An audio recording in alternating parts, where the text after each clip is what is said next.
Welcome, fellow pixel pushers, ROM hackers, Twitch tubers, and wet dreamers of the virtual arcade future.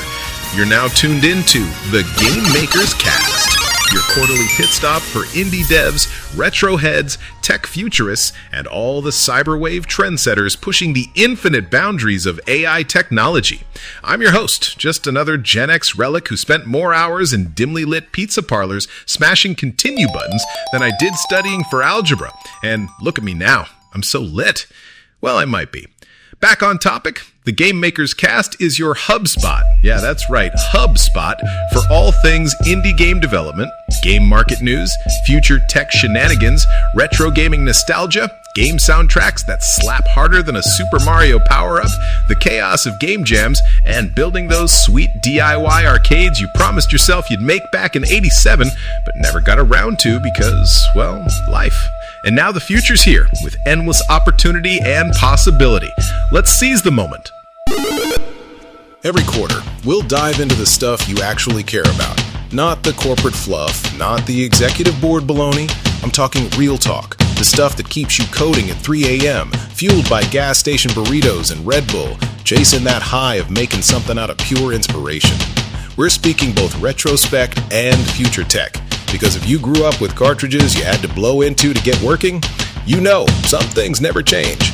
Innovation always rides shotgun with frustration, whether you're swapping out a busted NES pin connector or debugging Unity scripts at the 11th hour before a game jam deadline. This audio cast is about the hustle. It's about indie developers who learn to market their games themselves, duct taping dreams together with pixel art and pure grit. It's about how retro games taught us the grind before that word was even buzzworthy, and how today's tech can give solo devs the same leverage that used to take publisher clout to cash out from the masses. The GMC also spotlights the retro legends, the up-and-coming rock stars, and the unsung heroes building entire worlds in their basements, while cats dash across their keyboards with liquid drum and bass mixtapes cranked in the background for hyperfocus. And yeah, we're also going to vibe out to some epic game soundtracks because, let's be honest, a perfectly timed soundtrack is like savoring your favorite moments inside a Metroidvania level when no enemies exist, just you and the epic euphoria of the moment. Speaking of moments, expect rants from the soapbox, expect dad jokes, expect the occasional tangent about why the Power Glove was both the sickest and most useless piece of hardware ever made. It wasn't hot garbage, but it was bad. No, seriously, they played us. It was really bad. If you're here, that means you're one of us. You still believe games are art, code is magic, and one day, real soon, you're gonna finish your viral game before this year's end. Okay, peeps, we've got a stacked show today. First, we tap into game market news with a viral stunt that popped off at this year's 2025 Midwest Gaming Classic Convention. Movie and media reviews from the outer limits of the gaming and indie dev universe. AI and virtual assistants, friend or foe? Will they come for our jobs or help leverage our creativity? Pro marketing tips to keep your game from bombing like a crash-out NES ET game. Retro game talk that'll make you want to pull out the old NES toaster box. DIY arcades because we need assets to offset those pesky game launch expenses. And future tech that's closer than you think, and sometimes creepier for the doomsayers. Indie spotlight on real devs doing it their way. Audiobook showcase to 10x your learning curve and make you sound smarter at your next game jam.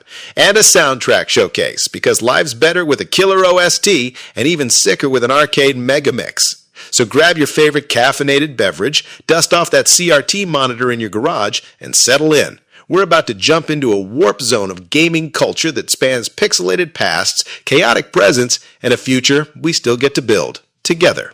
Ready, player one? Good. Let's jack in. The following is a brief overview of the content featured in the Game Makers Cast. Segment 1, Game Market News. The 2025 Midwest Gaming Classic presents the Bite Off Awards, which pulled off a pranky but clever publicity stunt this year, with the hosts staging a bomb threat to funnel legions of confused fans into their YouTube channel looking for closure. Segment 2, Movie and Media Review. At the box office, the Gran Turismo movie forecasts the future of simulation gaming. On the flip side, 8-Bit Heroes is a relatable cult classic-type indie film for nostalgic retro gamers reliving their childhood dreams of creating video games with vivid imagination while simultaneously learning the vital skill set of computer programming. Segment 3, AI and virtual assistants become more commonplace as creators need more leverage in the game and software marketplace to meet deadlines, unleash creativity, and compete at higher levels. Segment 4. Pro marketing tips for game makers to cultivate a loyal fan base with organic grassroots appeal tactics. Segment 5. Retro game talk. The NES Metroid and Blaster Master, a childhood classic, helped set the standard for Metroidvanias to date, as 80s kids on tight budgets could only afford games that would last a whole school semester. These games also promoted further engagement into Nintendo's ecosystem, with kids looking for maps and cheat codes only found inside its Retro Nintendo Power magazine. Segment 6. DIY arcades are making a comeback. The best ones promote physical movement with little to no effort, the best of both worlds. Segment 7. Future tech, AR and VR. Whether it's Meta's VR or Apple's proposed AR, the future forecasts massive growth inside these pivotal tech sectors with applications across many industries. Segment 8. Indie Game Spotlight and Rockstar Game Devs. Jordan B. Davis, leader of the Space Wrapped Band in Milwaukee, Wisconsin, creates a clever promotional tool for his band and business affiliates in the metro area. In collaboration with NES Maker, he creates Space Wrapped, the 8-bit video game for NES, the Switch, and an arcade located at X-Ray Arcade in Cudahy, Wisconsin. Segment 9, an audiobook spotlight and lecture showcase featuring the book Program or Be Programmed by Douglas Rushkoff. And Segment 10, game soundtrack showcase, which highlights the brilliance of Area 3's music from the original Blaster Master soundtrack by Sunsoft. And in the final segment, Segment 11, we cap it off with an outro. The Game Makers Cast summary, promo ads, and previews for the next quarter's issue. Now let's dig in. Segment 1, Game Market News. Okay, buckle up, Brodies, because the game market is always throwing curveballs faster than a blue shell in Mario Kart. This month, the spotlight's on the 2025 Midwest Gaming Classic, specifically their Bite Off Awards. Now, these guys clearly understand that in the digital age, you gotta cut through the clutter like a TMNT katana blade through a stack of floppy disks. And how did they manage to get everyone talking? Well, let's just say they went full-on 80s action movie with a publicity stunt that was either genius or certifiably insane, or maybe a little bit of both, which, let's be honest, is peak Gen X marketing. They staged a bomb threat. Yeah, you heard that right. Apparently, the idea was to create a buzz, a sense of urgency, you gotta see this to believe it moment that would drive curious fans straight to their YouTube channel. Now, I'm not gonna lie, my initial reaction was somewhere between a facepalm and a dropped jaw. I mean, a bomb threat? Seriously? That's like using a cheat code for real life, and it feels wrong. But you gotta admit, the sheer audacity of it is kind of impressive in a twisted sort of way. The internet exploded. News outlets picked it up. Gamers were either outraged, fascinated, or just plain confused. And guess what? Traffic to their YouTube channel went through the roof. Mission accomplished in a morally ambiguous, did they really just do that kind of way? They even baited me. It's a stark reminder of the lengths some folks will go to for attention in this hyper-saturated market. We're all fighting for eyeballs, trying to get our passion projects seen amidst the endless scroll of new releases and viral sensations. But does the end justify the means? Is a short-term spike in views worth potentially freaking people out and maybe even attracting the wrong kind of attention? It brings up a bigger conversation about marketing ethics in the indie scene. We're all about creativity and thinking outside the box, but where do we draw the line?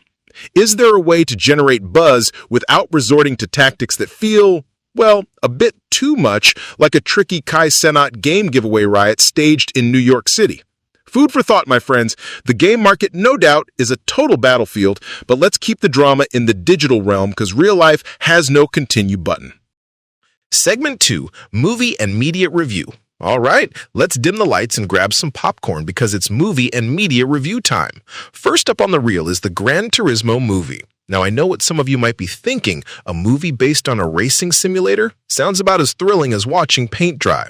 But hear me out, because this flick actually managed to do something pretty cool. It kind of foreshadowed where simulation gaming is heading. Think about it. The movie isn't just about pretty cars going fast. It delves into the dedication, the precision, the almost obsessive focus that goes into mastering these hyper-realistic virtual worlds. It blurs the line between the digital and the real, showing how skills honed in a game can actually translate to real-world achievements. It's a testament to the increasing increasing sophistication of simulation technology and how it's evolving beyond mere entertainment into a legitimate training ground and even a competitive sport. For us game devs, it's a nod to the power of creating truly immersive and believable experiences. Now, let's shift gears and talk about a true cult classic for us nostalgic retro gamers, 8-Bit Heroes. If you haven't seen this flick, track it down. Seriously, it's like a warm blanket of 80s gaming goodness, a cinematic love letter to a time when our imaginations filled in the pixelated gaps and every line of code felt like unlocking a secret. 8-Bit Heroes isn't just about reliving childhood dreams of conquering digital dragons and saving pixelated princesses. It cleverly weaves in the often overlooked reality that for many of us back then, playing games wasn't just about fun, it was often our first foray into the vital skill set of computer programming. We were typing in basic commands for magazine listings, experimenting with rudimentary game creation tools, and unknowingly laying the foundation for the careers many of us have today. The movie beautifully captures that sense of wonder and discovery, the thrill of making something happen on screen with your own two hands and a whole lot of trial and error. It reminds us that the passion for creating games often starts with a simple curiosity, a desire to tinker and build and bring our fantastical ideas to life, even if it was just a blocky spaceship or a stick figure hero. 8-Bit Heroes isn't just a nostalgic trip, it's a reminder of the power of imagination and the surprisingly educational roots of our beloved hobby. Segment 3. AI and virtual assistants become more commonplace as creators need more leverage in the game and software marketplace to meet deadlines, unleash creativity, and compete at higher levels. Okay, let's talk about the robots. No, not the kind that are going to steal our jobs yet, but the digital assistants that are increasingly becoming our co-pilots in the chaotic world of game development. Artificial intelligence and virtual assistants are no longer sci-fi fantasies. They're becoming commonplace tools that can give us indie creators the leverage we desperately need to keep up in this breakneck market. Let's be real. We're often wearing multiple hats: coder, artist, writer, marketer, and let's not forget the crucial role of caffeine procurement specialist. It's exhausting, and deadlines loom like a final boss with infinite health.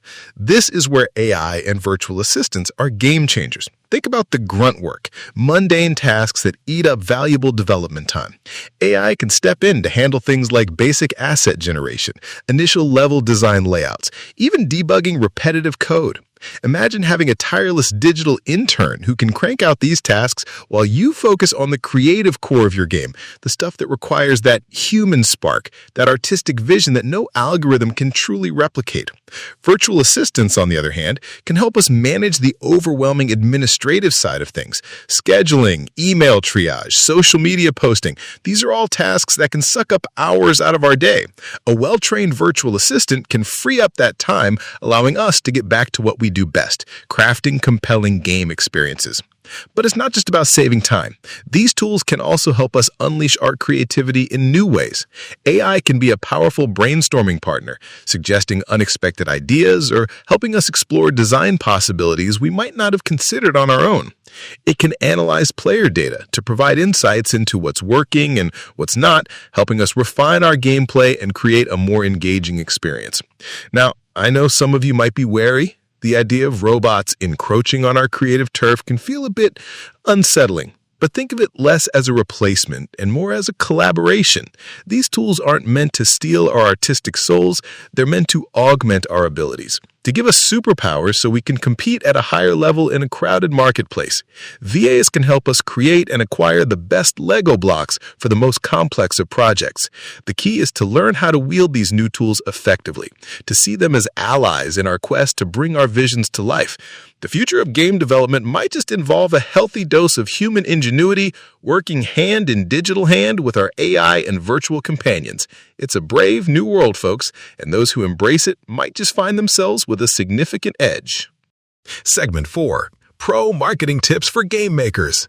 All right, you've poured your heart and soul into crafting this incredible game. You've sweated the pixels, wrestled with code, and composed a killer soundtrack that even slaps in the trap.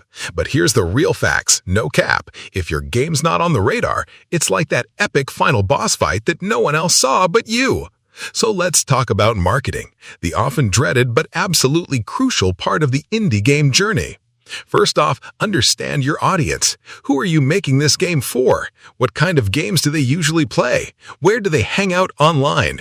Knowing your target demographic is like having a treasure map to a gamer tribe's DNA database. Don't waste your resources throwing your marketing efforts into the void.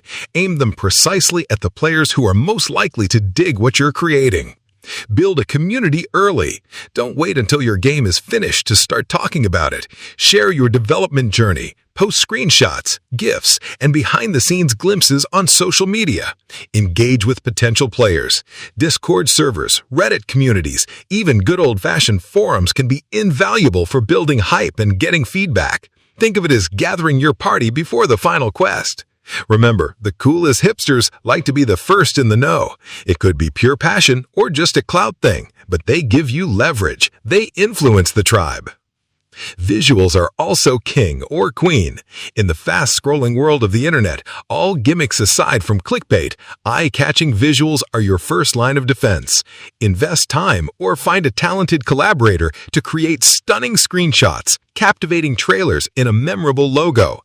Your game's visual identity is its handshake with the world. Make it a good one. Don't underestimate the power of a good story. Whether it's the narrative within your game or the story of its creation, people connect with compelling narratives. Share your passion, your struggles, your triumphs. Let players see the human behind the pixels. Authenticity resonates. Reach out to influencers and the press. Identify relevant YouTubers, Twitch streamers, and gaming journalists who cover indie games in your genre. A well-placed feature or playthrough can do wonders for visibility. Remember, these folks are the gatekeepers to a wider audience. Be genuine, be concise, and make it easy for them to cover your game. Consider participating in game jams and festivals. These events are fantastic opportunities to get your game in front of players and industry professionals. They also provide valuable feedback and can generate some initial buzz. Think of it as a trial by fire, a chance to test your mettle and get your game seen. Finally, be patient and persistent. Marketing isn't a one-time event, it's an ongoing process.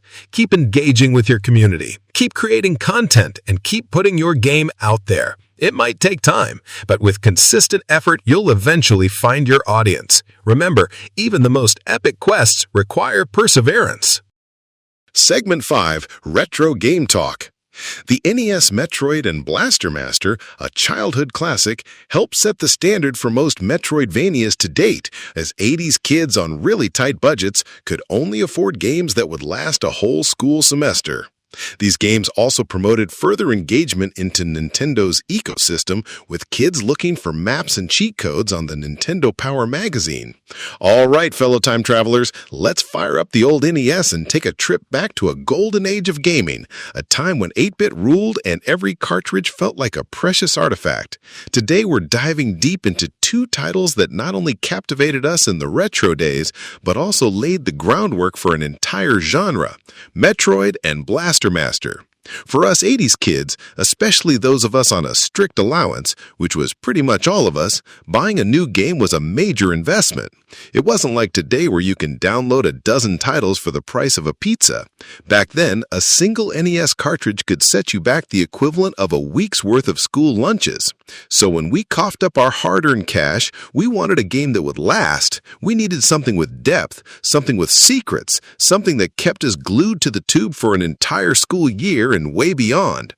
Enter Metroid and Blaster Master.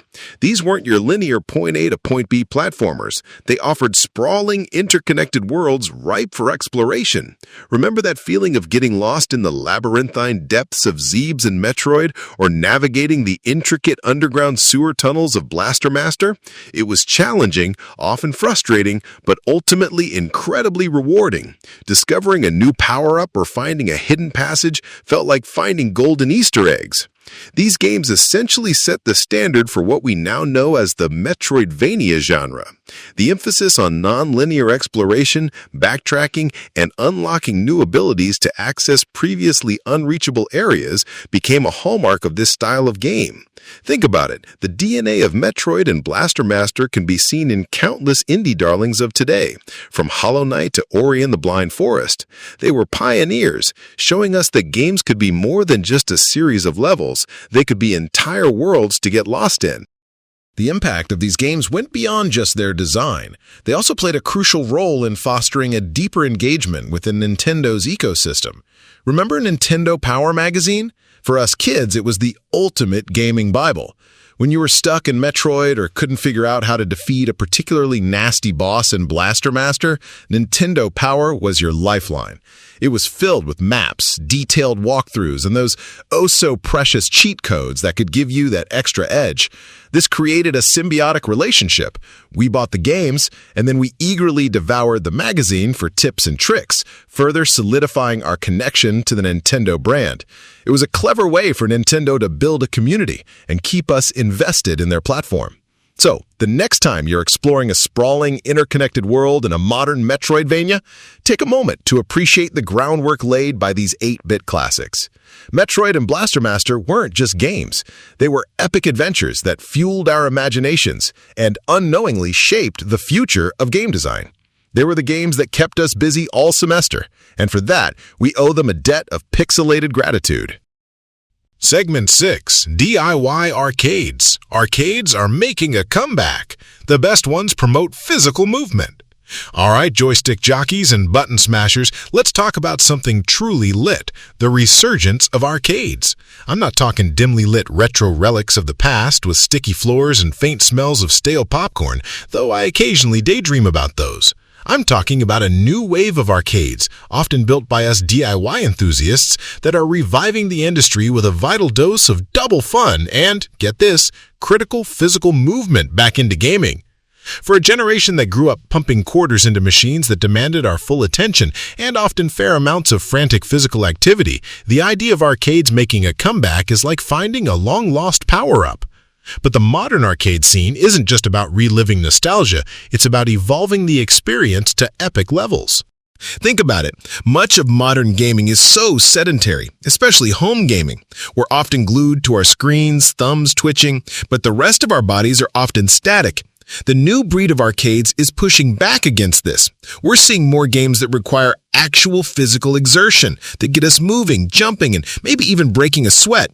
Dance Dance Revolution, for example, never really went away, and it's still a blast and a serious workout. But now we're seeing even more innovative concepts emerge. Think full-body augmented reality experiences in dedicated arcade spaces, where you're not just sitting and looking, but actively moving through mixed virtual environments. Imagine dodging laser grids, throwing virtual punches, or even running through alien landscapes. This is the new frontier of gaming, and arguably the big fitness industry pivot, something I'm so willing to bet the house on. Corporate brand pioneers seeking to dominate this new game space will be the landlords of the gaming future.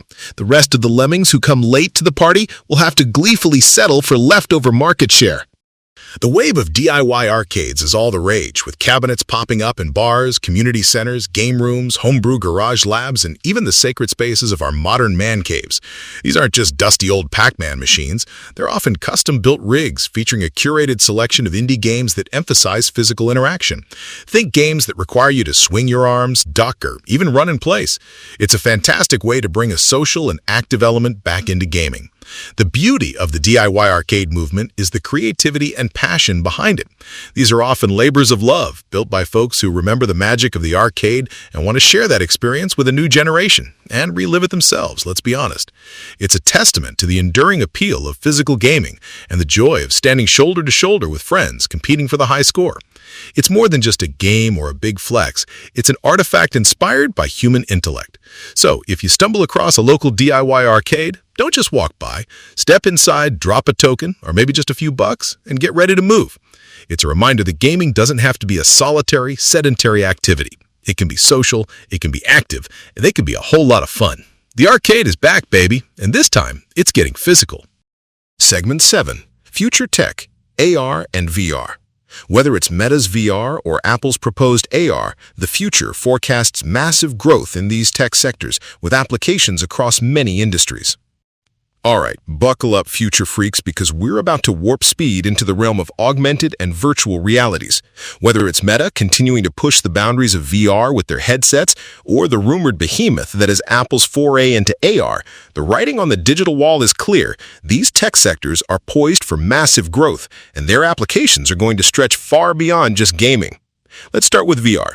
Meta has been steadily refining the technology, making headsets more accessible and experiences more immersive. We're talking about stepping into entirely different worlds, interacting with virtual environments in ways that were pure science fiction just a decade ago. For us game developers, this opens up incredible possibilities.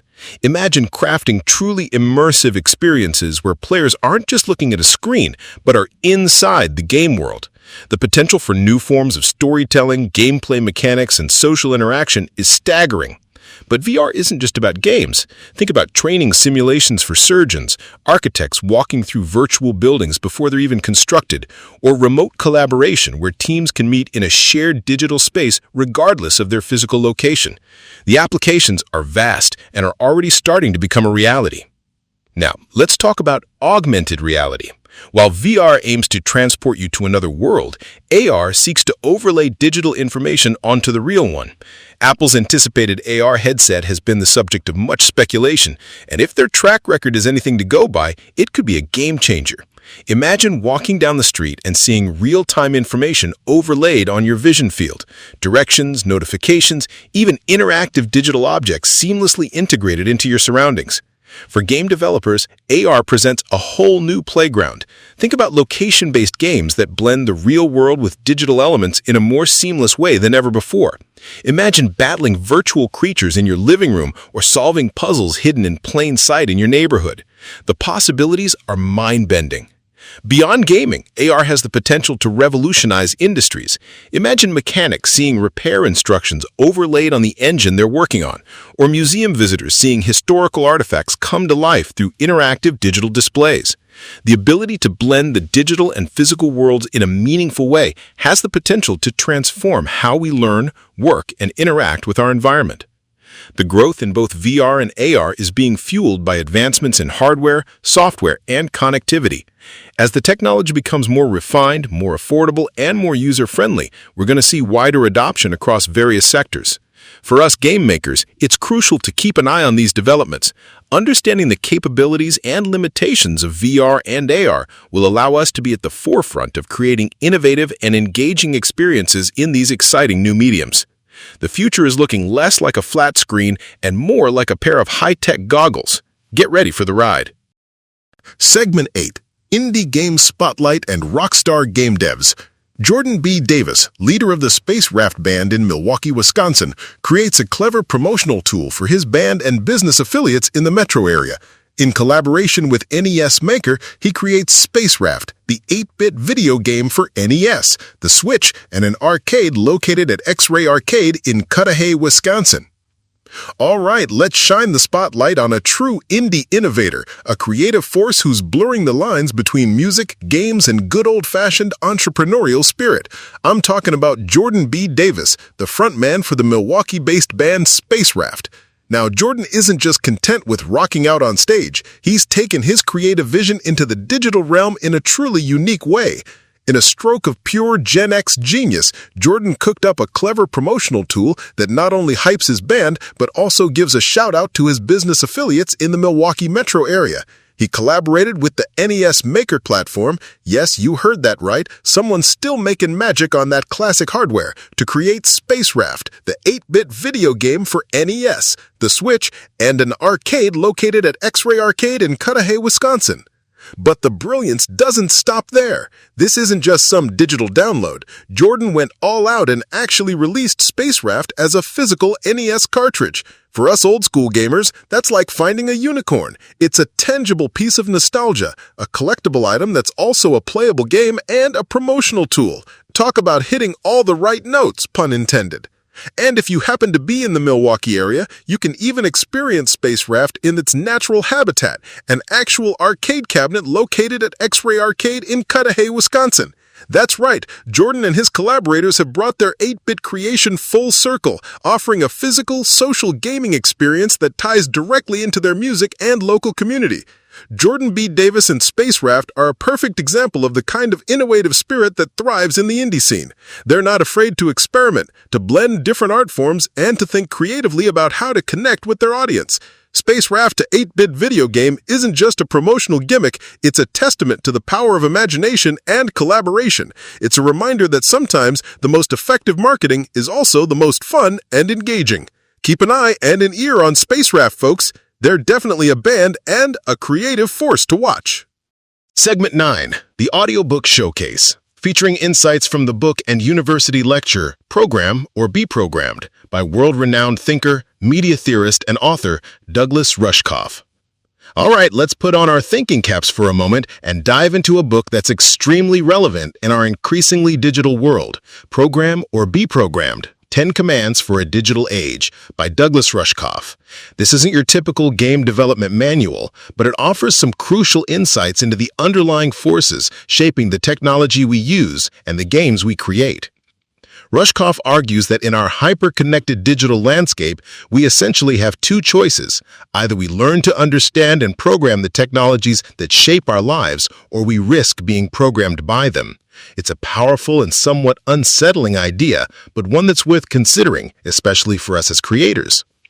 The book outlines 10 key commands for navigating this digital age. These aren't literal lines of code, but rather principles for understanding and engaging with technology in a more conscious and empowered way. He delves into concepts like time, space, choice, complexity, and identity in the digital realm, urging us to be active participants rather than passive consumers. For game developers, Rushkoff's ideas have significant implications. We're not just creating entertainment, we're shaping digital experiences. Understanding the underlying biases and structures of the technology we use can help us create more meaningful and impactful games. It can encourage us to think critically about the messages we're conveying, the interactions we're facilitating, and the potential impact our creations have on our players. Program or Be Programmed encourages us to move beyond simply using technology and to understand how it works, how it's designed, and what its inherent limitations and possibilities are. It's about taking control of our digital lives and, by extension, the digital experiences we create for others. While it might not offer direct tips on coding or marketing, Rushkoff's book provides a valuable framework for thinking about our role as digital creators in a broader context. It calls for vigilance, critical thought, and for active participation in shaping our digital future, rather than simply being swept along by its current. If you're looking for a thought-provoking read that will make you consider the deeper implications of the technology we work with every day, I highly recommend checking out Program or Be Programmed. It might just change the way you think about the games you make and the world they inhabit. On that note, the GTA series comes to mind with thoughts about societal issues imitating the art we consume. Extreme profits come at a price. The real price humanity pays isn't always clear. It happens in hindsight. Now let's pause to think about that for a moment. Okay, let's move on. Segment 10, the Game Soundtrack Showcase, featuring the Area 3 theme from the infamous NES Blaster Master original soundtrack by Sunsoft. All right, audio geeks and retro heads, it's time to crank up the volume and appreciate the sonic artistry that elevates our collective gaming experience. This month, we're diving deep into a soundtrack that's not only iconic, but perfectly encapsulates the mood and atmosphere of a classic NES title, the Area 3 theme from Blaster Master, composed by the legendary Sunsoft sound team. For those of you who brave the subterranean depths of Blaster Master, you'll instantly recognize this track. Area 3, with its adventurous yet familiar techno-type industrial zone setting, came totally equipped with a complimentary soundtrack that ultimately reflected that sense of heroic quest and while effortlessly blasting the likes of any lurking dangers within. The Sunsoft team absolutely nailed it. That track was epic. The Area 3 theme is a masterclass in 8-bit composition. It's characterized by its iconic melody, its driving bass line, and its use of echo and reverb effects that were surprisingly sophisticated for the NES hardware. What's so remarkable about this soundtrack, and Sunsoft's work in general, is their ability to evoke such strong emotions and create such vivid soundscapes with the limited sound capabilities of the NES. They were true pioneers, pushing the boundaries of what was thought possible with those iconic chiptune sounds. The Area 3 theme isn't just background music, it's an integral part of the Blaster Master experience. It enhances the sense of exploration, amplifies the moments of suspense, and sticks with you long after you've turned off your console. It's a perfect example of how a well-crafted soundtrack can elevate a game from being merely playable to being truly memorable. Sunsoft's contributions to video game music during the 8-bit era are legendary, and the Blaster Master soundtrack, particularly the Area 3 theme, stands as a testament to their talent and creativity. It's a reminder that even with limited technology, true artistic vision can create something timeless and impactful. So, take a moment to close your eyes, listen to this track, and let the inspirational melodies transport you back to the depths of Area 3. It's a sonic journey well worth taking.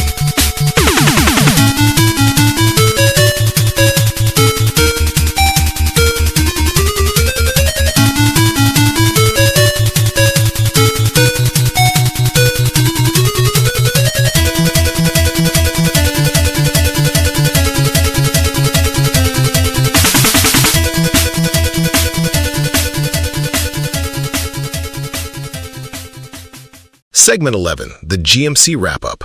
All right, fellow game makers and digital adventurers, that's all the quarters we've got for this month's Game Makers Cast. I hope you've enjoyed our deep dive into the bite-sized world of indie development, from the marketing mayhem of the Midwest Gaming Classic to the nostalgic glow of Metroid and Blaster Master and the exciting potential of AR and VR. Remember, the world of game development is a wild and ever-evolving landscape. It's a place where passion meets pixels, where creativity clashes with code, and where the dreams we conjure in our minds can become interactive realities for players around the globe. Whether you're a seasoned veteran or just starting your epic quest, know that you're part of a vibrant and resilient community. Keep pushing those boundaries, keep experimenting with new ideas, even the crazy ones, and never stop learning. The tools and technologies at our fingertips are constantly evolving, offering us new ways to express our creativity and connect with our audiences. From the increasing power of AI assistance to the immersive potential of VR and AR, the future of gaming is ripe with possibilities. And don't forget the lessons from the past. Those classic retro titles weren't just fun, they often laid the foundations for the genres we love today. There's always something to be learned from the ingenuity and creativity of those early pioneers. Marketing your game can feel like facing a particularly tough final boss, but remember to connect with your audience authentically. Tell your story, and don't be afraid to get a little creative. Just maybe steer clear of staging any actual bomb threats, okay? And finally, let's continue to celebrate the passion and innovation within our indie community. Jordan B. Davis and his Space Raft game are perfect examples of unique and inspiring projects that emerge when creative minds think outside the box. So, keep those creative engines running, keep those pixels pushing, and keep that passion for games burning bright. We'll be back next quarter with another dose of indie insights, retro rants, and future tech forecasts. Until then, stay lit, keep coding, and remember, life's a game of cause and effect. You're either the player 1, NPC, or the architect. It's all choice. You've been plugged into the Game Makers Cast.